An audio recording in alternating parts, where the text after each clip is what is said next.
This video is going to be on the reporter Bob Woodward and Benghazi and what he said about Benghazi. Bob Woodward was the reporter for the Washington Post who broke the Watergate scandal in the 70s when Nixon was president. And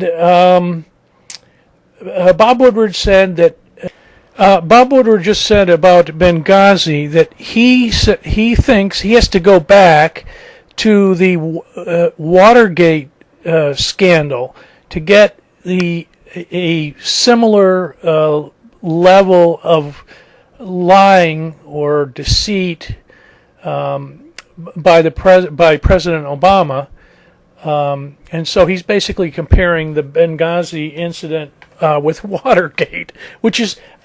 First of all, it's totally ludicrous. The Watergate was it was a systematic breaking of laws by huge numbers of people in the White House, in the committee to re-elect the president. I mean, people went to jail. I don't know how many people went to jail. Maybe 10 people, maybe a dozen people were convicted of crimes. There was a burglary. It's all started out with a burglary, and there were wiretapping. There were break-ins. There were break-ins of political enemies. And yes, and then Nixon had to resign. But to say that you have to go that far back to Watergate to find lying on this level it's wrong. You just go back to the Bush administration. Oh, I'll start with all the lies that were told by George Bush, and oh, man, there are a lot of them. So I looked up alternate, and I don't want to bore you with a huge long list. Here's his 10 appalling lies we were told about Iraq. This is alternate, and let me go through this. Let's see here. The Iraqi dictator must not be permitted to threaten America and the world with horrible poisons and diseases and gases and atomic weapons. Woo, that was a real whopper. Listen, there was no evidence of. I don't think the CIA had any hard evidence of any of that. Here's lie number one. The evidence indicates Iraq is reconstituting its nuclear weapons program.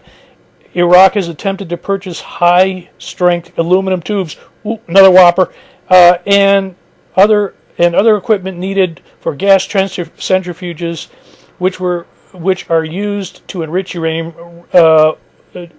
for nuclear weapons. Fact. This story was leaked to and breathlessly reported by Judith Miller in the New York Times, has turned out to be complete baloney. Department of Energy officials who monitored nuclear plants say the tubes could not have been used for enriching uranium. One intelligence analyst who was part of the tubes investigator angrily told the New Republic, "You had senior American officials like Condoleezza Rice saying the only use for aluminum, this aluminum really is aluminum centrifuges." She was said that on television. That's just a lie. Well, let me see how many of these lies I can get through. Lie number two. The British government has learned that Saddam Hussein recently sought significant quantities of uranium from Africa. Fact. This whopper was based on a document that the White House already knew to be a forgery thanks to the CIA.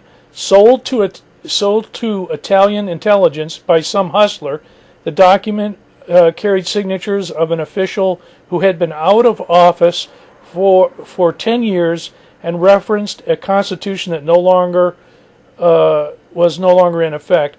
The ex-ambassador who the CIA sent to check out the story is pissed. They knew the Niger story was a flat-out lie, he told the New Republic anonymously. They, the White House, were unpersuasive about aluminum tubes and added this to make their case more strongly.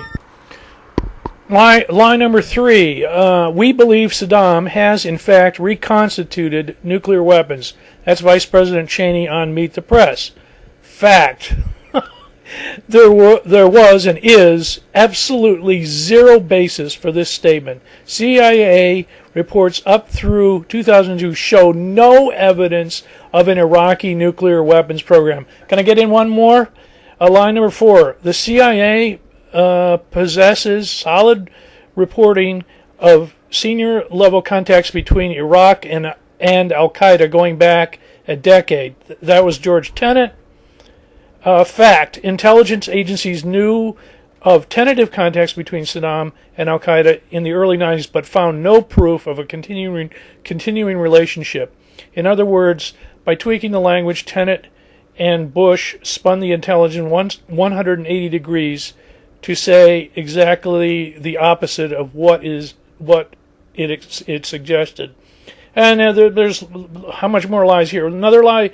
We learned that Iraq has trained Al-Qaeda members in bomb making and poisons and deadly gases. Alliance with terrorists could allow the Iraqi regime to attack America without leaving any fingerprints. Bush, no evidence of that. Okay, I'm going to stop. Bob Woodward doesn't know what the heck he's talking about. Just go back to the Bush administration and all the lies there. And where was Bob Woodward during the Bush administration? Asleep? Sleep at the wheel. Okay, bye.